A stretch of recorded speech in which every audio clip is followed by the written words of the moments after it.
levantar rapidinho, vamos lá, saindo da zona de conforto. É isso mesmo. Pra gente falar de justiça, temos que sair da zona de conforto.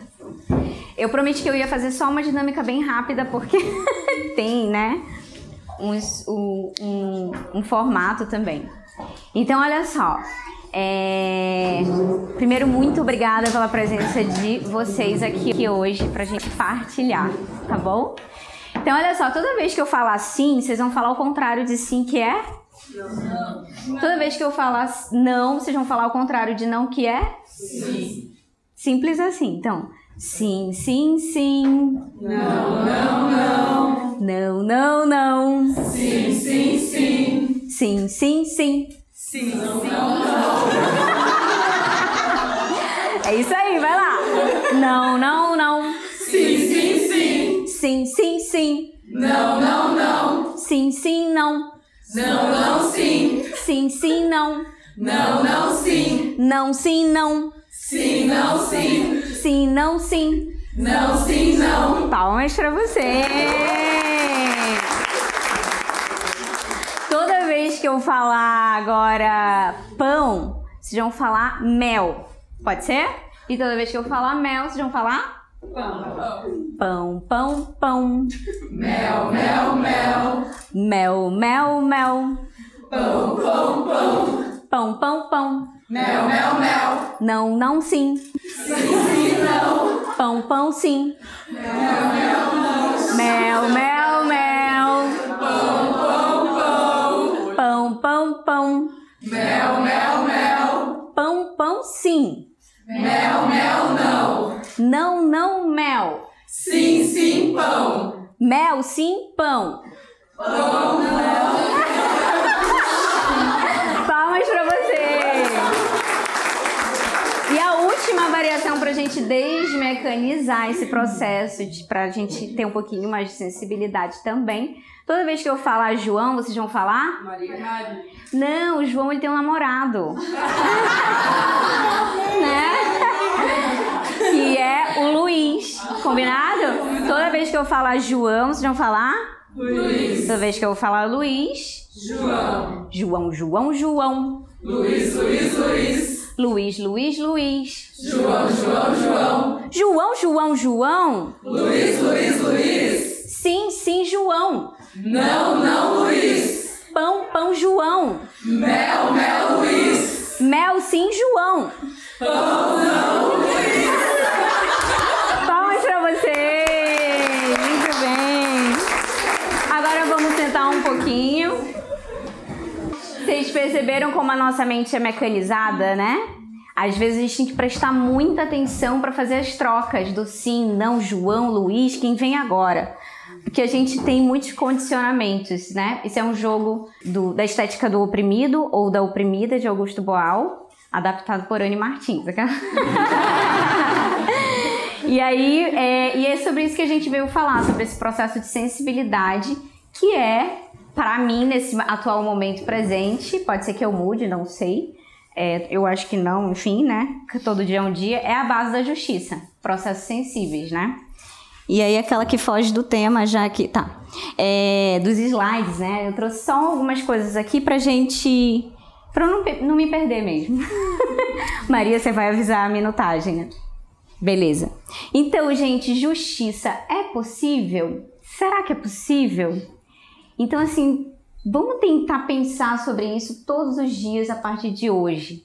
Eu sei que a gente está vivendo tempos sombrios, onde é necessário todos os dias defender o óbvio, como já dizia Bertolt Brecht, e mais do que nunca é necessário pensar todo dia, toda hora, em estado de alerta, de vigília, se essa justiça é possível, né?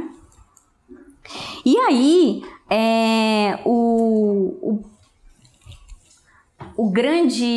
a grande motivação jurídica para a gente falar de justiça são palavras como equidade, igualdade, retidão no julgamento, lei, ordem e por aí vai.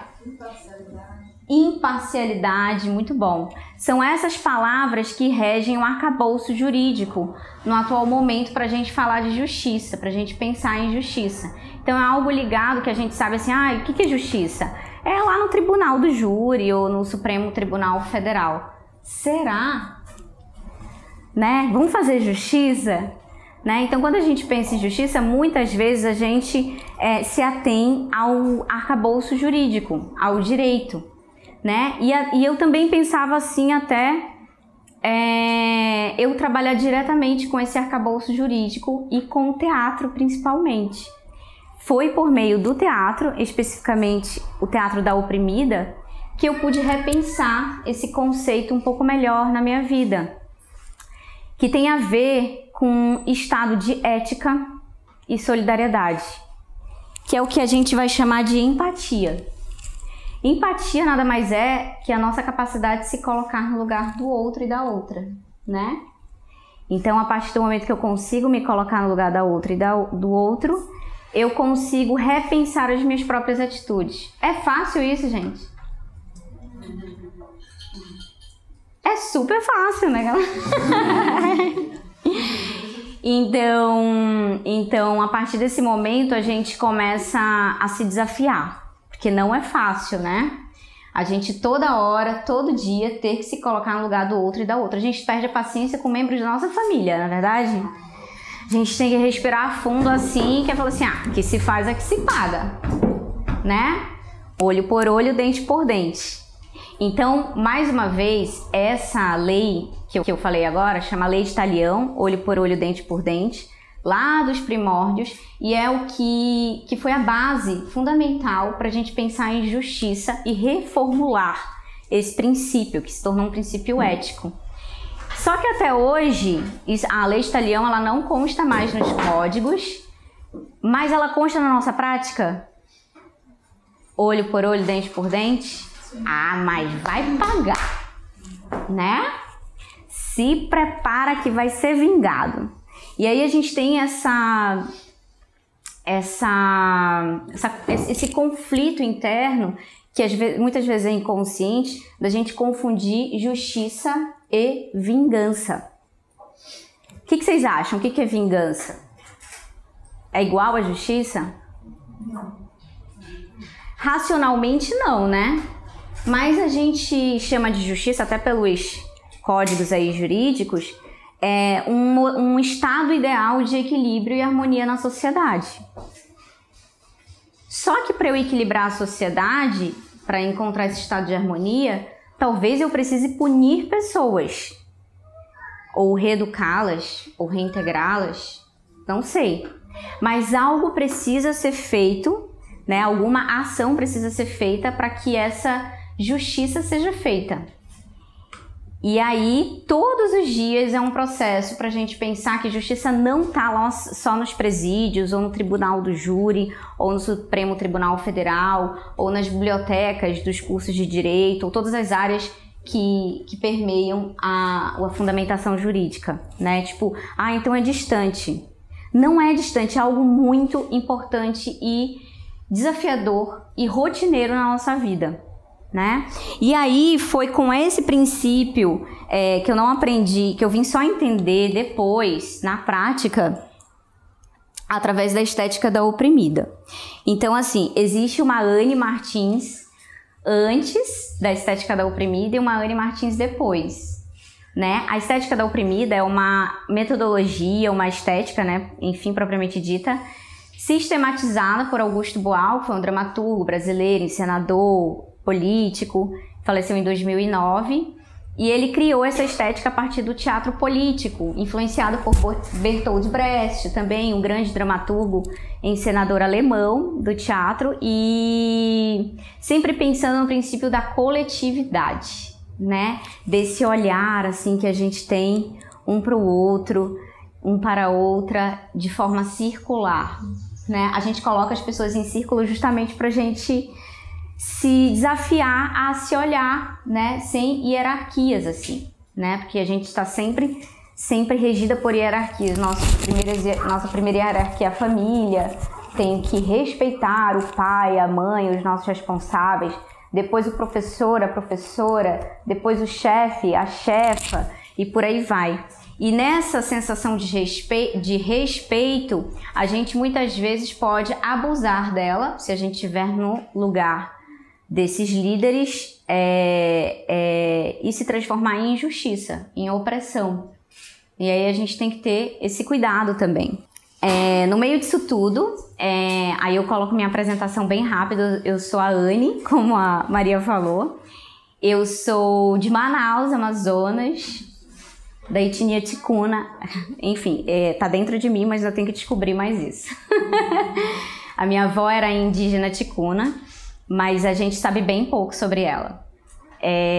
Eu sempre falo que a gente sabe mais a história do meu avô, que era português, que de certa forma praticou muitas opressões, e sabe bem pouco da minha avó, que era indígena. Só para lembrar que a história do opressor sempre fica mais marcada na gente, né? E talvez isso permeia a nossa ideia de justiça, porque a ideia de justiça muitas vezes é contada porque quem tem o poder de contar naquele momento. E aí a gente toma aquilo como base, né? Então quem tem a autoridade para contar a história vai permear todas as nossas referências. E aí a gente se confunde, porque quando a gente acessa a nossa consciência, a gente vê que talvez essa tal da ética, solidariedade e empatia não bate com as referências que a gente recebeu e que estão impregnadas em nós, né? E que no dia a dia, nos desafios do dia a dia, a gente vai aos poucos desconstruindo. Só que essa desconstrução, muitas vezes, ela necessita de algo básico chamado disponibilidade. Nem sempre estamos disponíveis para sair da nossa zona de conforto, porque ela é confortável. Tipo, eu não vou me meter nisso porque vai dar confusão, eu não quero, né?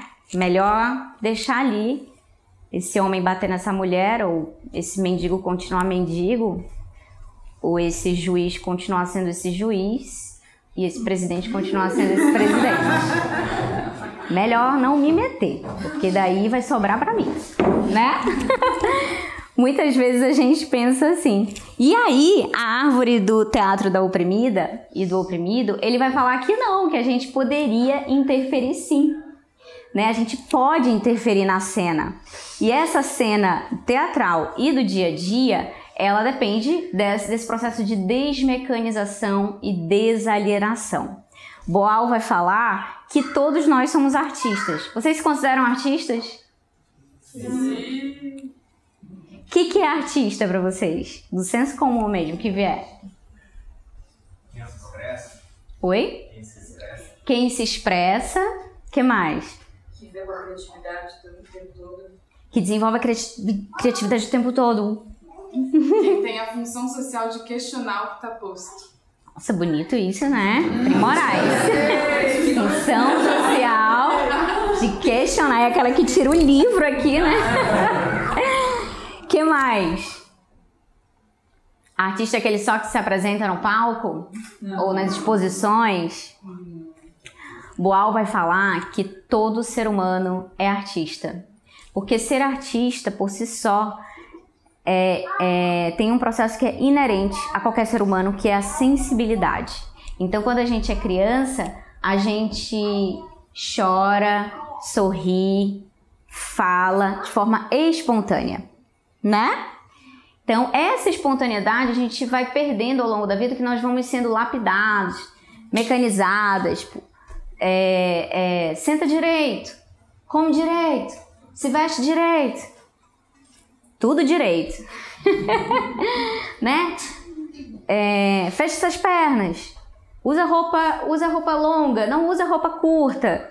Cuidado com isso, cuidado com aquilo. E aos poucos a gente vai se mecanizando. Esse corpo que era dilatado, ele vai ficando preso, né? E essa espontaneidade vai se perdendo, essa sensibilidade vai ficando guardada ou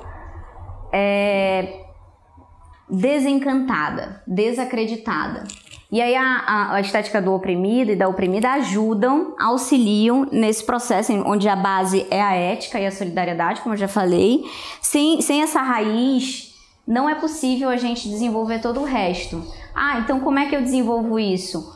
Uma coisa interdepende da outra. Então, através do jogo teatral, que está ali no tronco, que, tipo, o que a gente fez agora há pouco foi um jogo teatral, né, que eu falei pra vocês. Então, é um pequeno jogo, isso aí tem vários jogos que a gente vai se libertando e vai rindo dos nossos próprios erros, porque o jogo tem uma regra, né? Aí tipo, ai meu Deus, eu errei a regra, eu dou risada de mim mesma, sem me julgar, e aí todo mundo fazendo junto, eu não fico tão exposta, porque a gente tem medo do julgamento do outro, né? Então o coro nos ajuda a nos aceitarmos dentro daquele time, dentro daquele jogo, né? E aí eu coloquei essa apresentação também com o fundo das folhas, porque a floresta significa muito para mim em relação à justiça. O Teatro da Oprimida, ele fez muito sentido para mim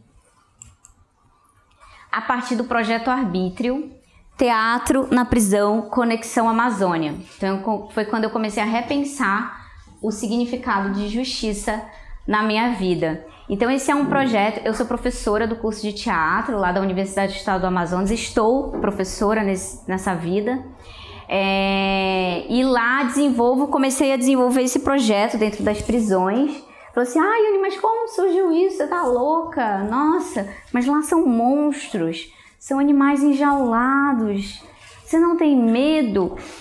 E eu falo sempre assim, ó, o lugar que eu me sinto mais segura atualmente é dentro da prisão. Não é pela segurança, não são pelas grades, mas é pela disponibilidade, né? Todas aquelas mulheres e homens e seres humanos em situação de cárcere encontraram no teatro a forma mais expressiva da espontaneidade naquele momento. Imagina nós aqui ficarmos presas durante um dia inteiro nessa casa. No começo a gente vai tomar um café ali, vai conversar no jardim, mas saber que a gente não pode sair já vai dar uma agonia. E vamos passando as horas, e chega o final da noite e alguém diz assim, olha, vocês vão ficar mais um tempo aqui, vão ficar o dia de amanhã e mais esse final de semana. E você começa a ficar agoniado. Como assim? Eu não vou ver minha família? Não posso nem mandar um zap? Não pode, proibido celular aqui. Tá bom? E aí a gente vai entrando num estado de agonia. Você vai ficando presa em si. Você vai perdendo toda a dilatação e espontaneidade do seu corpo. Então imagina se aqui fora a gente tem essa prisão, esse cárcere, imagine dentro de um presídio. Então quando a gente levava as meninas e os meninos para o espaço teatral, o corpo se dilatava completamente. Eu comecei a perceber isso. Porque aí é como se eu falasse assim pra vocês, gente, estão ok, 3 dias presos e presas aqui, agora vocês estão livres. Então vocês vão sair nessa calçada, finalmente, vou poder viver, vou poder andar. Claro, tô falando de uma forma mais grotesca, só pra gente fazer uma analogia próxima de sensações aqui do que a gente viveria em relação a estar preso ou presa. Mas é muito pior. Teve um dia que eu fiquei literalmente presa 8 horas na prisão. E eu fiquei quase louca. Os presídios na Amazônia são localizados no quilômetro 8 da BR-174, que é a estrada que liga Manaus, Venezuela, e fica a 5 quilômetros, 5 a 8 quilômetros, porque são várias unidades, vários complexos, 5 a 8 quilômetros da estrada. Então você vai entrando e a estrada é floresta, é árvore, árvore, árvore, árvore. E você vai entrando, você tá entrando, você fala assim, meu Deus, que linda a floresta. E você vai se deparando com os complexos penitenciários.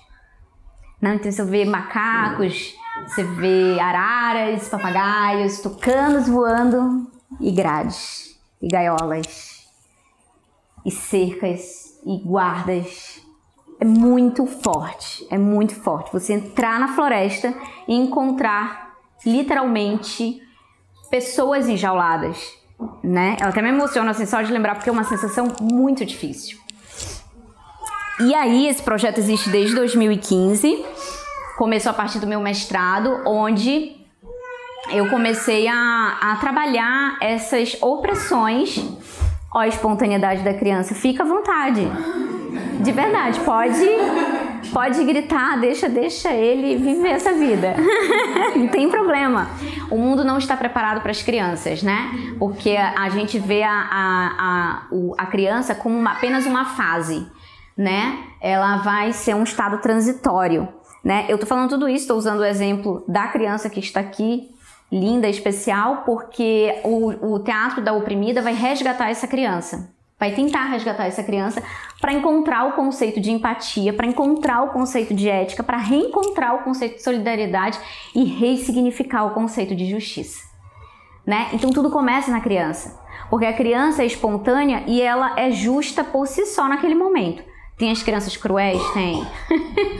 Né? Porque a gente também vai sendo lapidado pelos exemplos, né, que a gente tem na nossa casa, na nossa família, os valores que ali estão. Então a criança ela acaba imitando e reproduzindo aquilo, né? E infelizmente a gente ainda nos estudos da educação infantil a gente vê a criança apenas como uma fase de transição e não como o centro de tudo, porque uma infância ruim repercute. A gente sabe disso, né? Todo mundo aqui tem traumas de infância de alguma forma, né? E até hoje está tentando trabalhar. E não é fácil, né? Quem gritou com você. E essas pessoas que eu trabalho na prisão, elas, a maioria, 90%, elas passaram por muitos abusos de poder e sexual, né? E todos na infância e adolescência. E isso destrói a alma, né? O senso de empatia se perde. Fica o senso de vingança, né? Eu quero me vingar do mundo. A gente faz isso às vezes inconscientemente. Quando alguém nos oprime tanto, a gente acaba projetando essa opressão sem querer, inconscientemente, no outro. Então, digamos que a gente tem uma trajetória inteira de um pai ou uma mãe, ou um responsável por nós que só grita com a gente, só grita para educar. Grita. E aí a gente resolve não reproduzir aquilo, a gente vai se educar, a gente faz faculdade, a gente faz cursos, a gente muda de meio, a gente convive com pessoas mais serenas, mais calmas, mais justas. Ufa, que bom, me reeduquei. Aí, um primeiro momento de raiva, eu grito. Ou seja, tá em mim aquela educação ainda. Olha como é difícil. É um desafio diário que eu tenho que realmente focar nessa reeducação para não machucar o outro ou a outra. Porque a ideia de justiça é essa, né? Da gente trabalhar. Puxa, eu não gostaria que fizessem mal para mim, então eu não vou fazer mal ao outro. É muito bonito isso filosoficamente, né? No mundo cristão e, enfim, a religião se apropriou um pouco dessa ideia. Que bom também. Infelizmente, a religião ainda oprime em diversos aspectos. Mas essa parte da filosofia, onde eu questiono a mim mesma, primeiramente, me dá um outro caminho, ou outros caminhos. Então, lá na prisão, eu coloquei o nome de arbítrio, porque eu sonhei com esse nome mesmo, mas todo sonho também vem das nossas inconsciências, né, também. E, claro, de inspirações espirituais, que eu acredito. Então, arbítrio vem... O que significa arbítrio para vocês? Vem da onde? Escolha. Muito bom. Que mais? Oi? Essência, arbítrio, escolha, essência. Quando a gente fala de livre-arbítrio, o que vem na cabeça de vocês? Liberdade. Autorresponsabilidade. Livro, né? Tem que escrever. E essa liberdade, ela pode parecer utópica, mas ela tá dentro da gente, né? Porque atualmente o que a gente vive, se a gente for se desconstruir, a gente vive uma liberdade vigiada e punitiva, né? Então é uma falsa liberdade? Não sei, tô provocando aí vocês. Pode ser que sim, pode ser que não. No nosso processo de desconstrução, a gente vai verificando aos poucos essa vigilância que a gente tem. A mulher tem que ser isso, a mulher tem que ser aquilo, cumpre esse papel, cumpre aquele papel. O homem tem que cumprir aquele papel, o homem não pode chorar, a mulher tem que fazer isso, tem que fazer aquilo. A criança não pode fazer barulho. Pode, deve, é a essência da criança, né? Nós que não estamos acostumados. Eu tive a experiência de ter 2 sobrinhas gêmeas agora, há 3 anos atrás. Foi quando eu virei tia barra mãe e vi que o negócio não é na teoria, né? É na prática. Minha irmã ficou um tempo em convalescência e eu acabei assumindo durante 4 meses. Literalmente tirei licença da universidade para cuidar das meninas. E eu vi que não é fácil educar, né? Eu comecei a ver que eu projetava todo o comportamento tradicional de você tem que ser assim, você tem que ser assado nas crianças.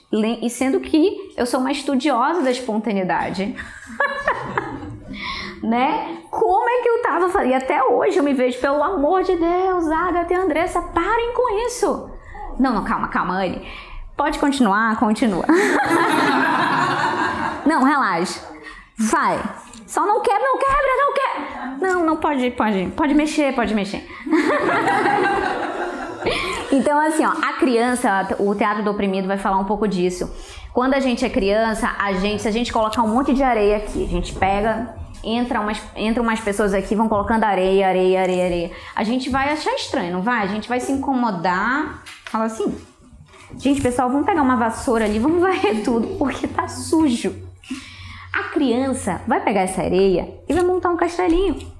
E ela vai brincar com essa areia.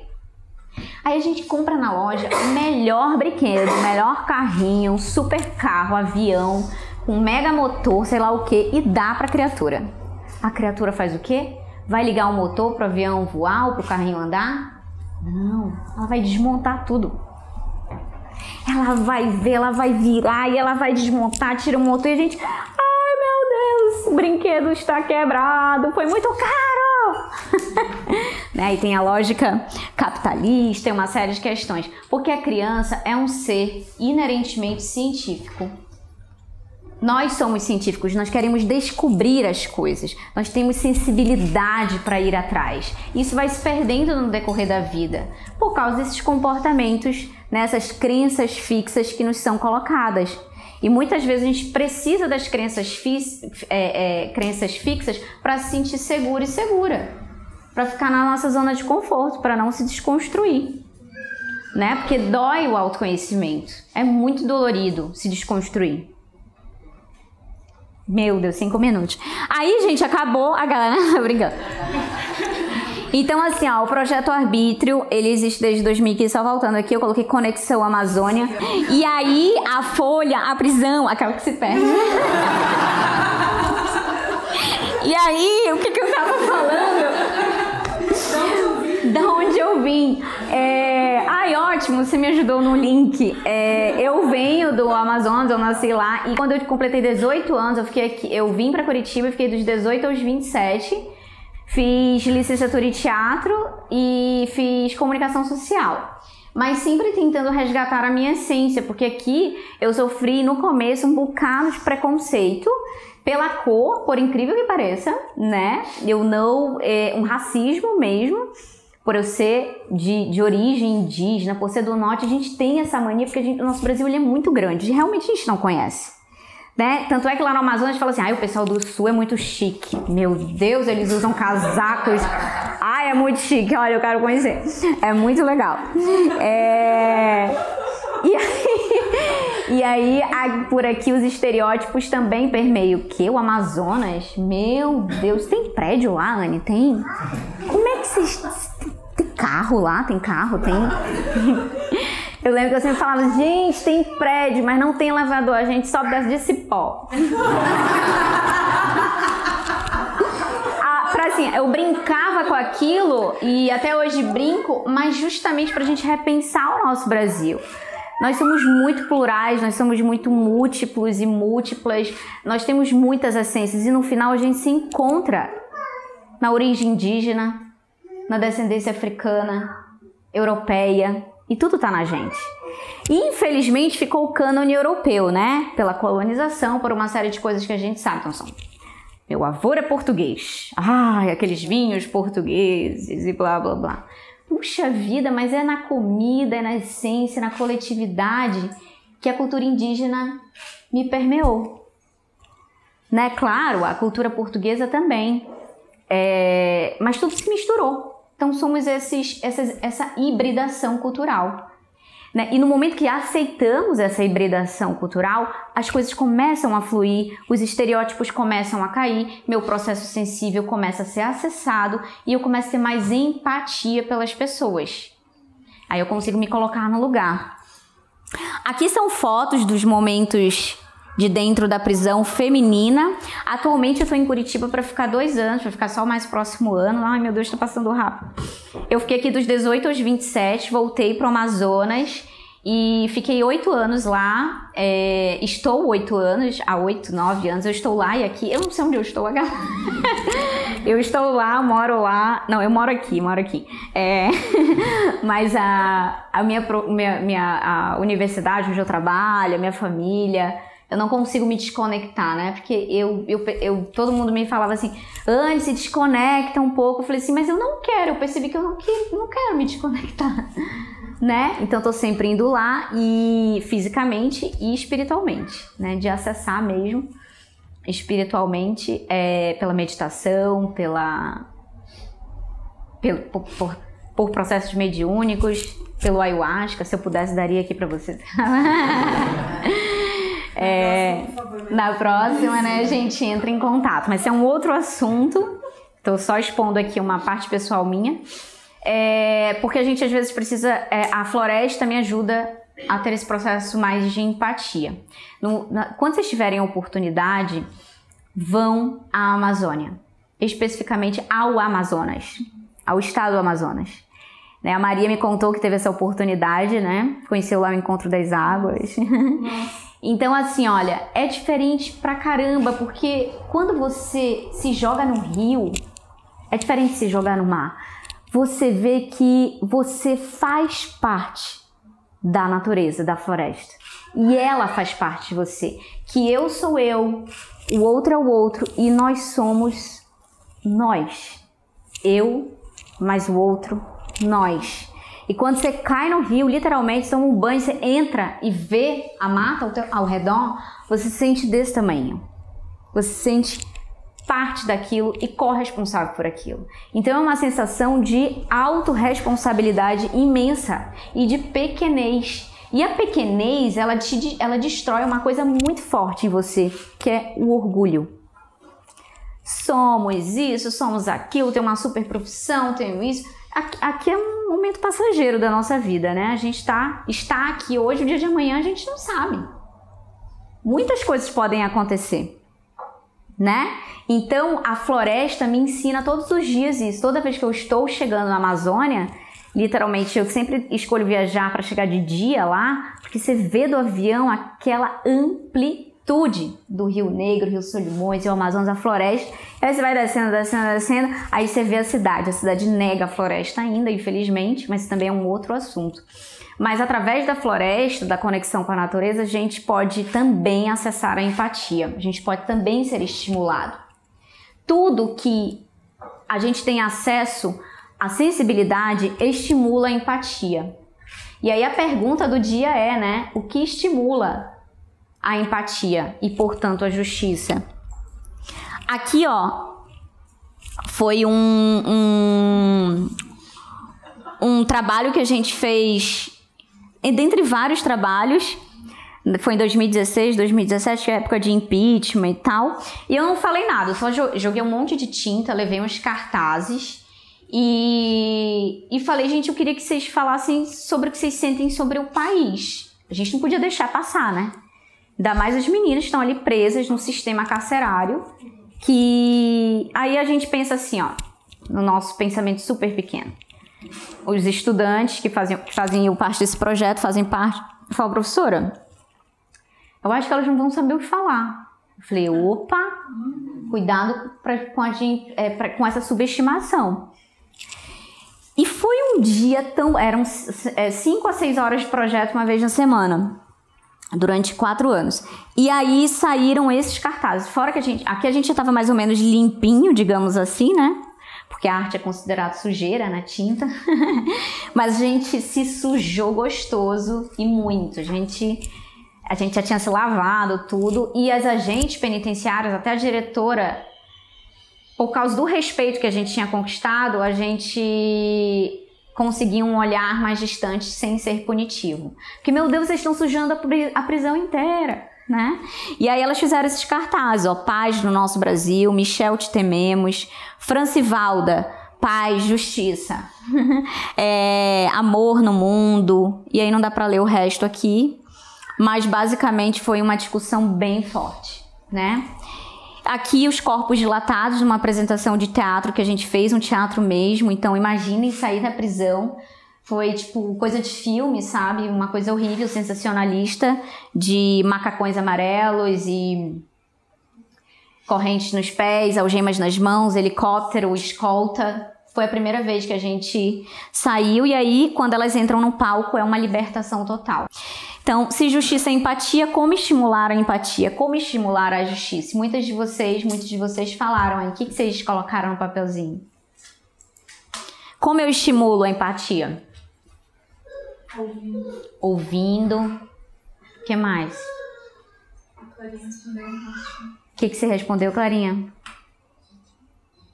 Sendo eu. Sendo eu. Olha isso, processo de espontaneidade. Arrasou. O que mais? Coloquei olho no olho. Olho no olho, dente por dente. Aquela, né?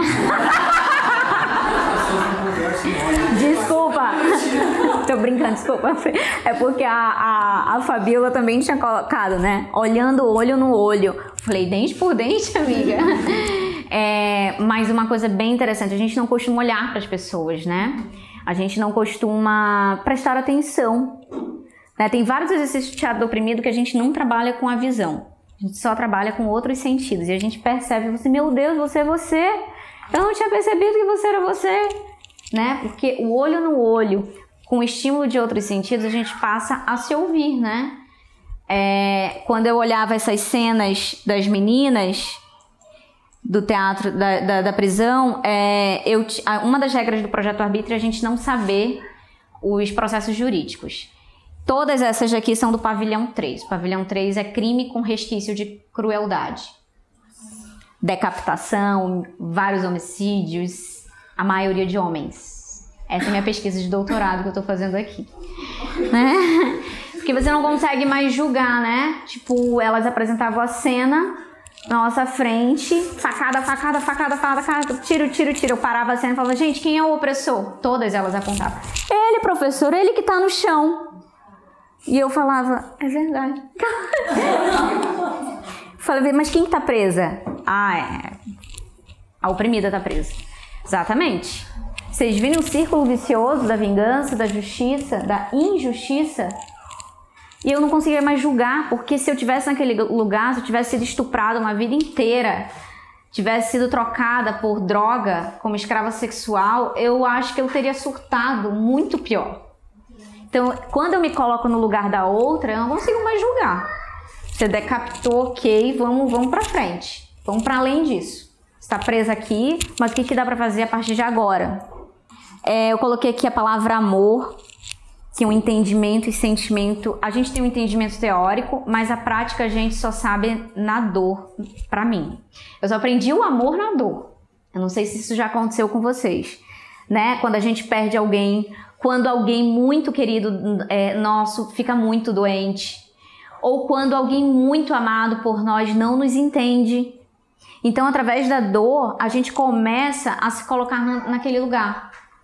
E aí a gente começa a querer cuidar, a querer tornar aquele ambiente mais harmônico, a ter um equilíbrio harmônico social.